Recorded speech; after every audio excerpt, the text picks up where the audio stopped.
Leading the news this morning, a review into armed policing has been launched by the Home Secretary as large numbers of firearms officers have handed in their weapons in protest. Military personnel could now be drafted in to provide cover in London.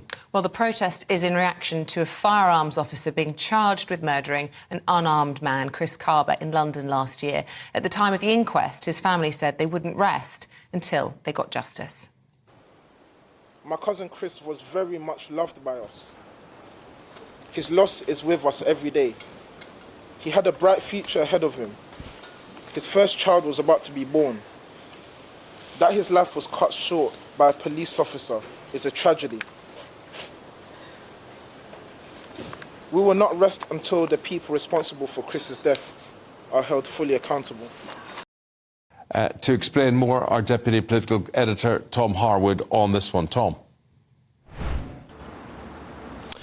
Yes, it's an extraordinary situation whereby more than 100 officers in the Metropolitan Police have laid down their weapons, have refused to go on duty as armed officers after the charging of this one officer, who is not at this stage being named, for the murder of Chris Carber. Now, it is important to note that there are contingencies in place across the Metropolitan Police, something known as military aid to the civil authorities. In effect, the army has agreed to step in, particularly for counter-terrorism cases that would normally be taken on by armed police, because there is now this deficit in officers.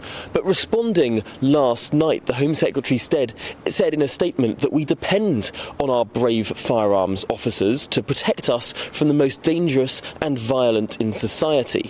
She continued, in the interest of public safety, they have to make split-second decisions under extraordinary pressures.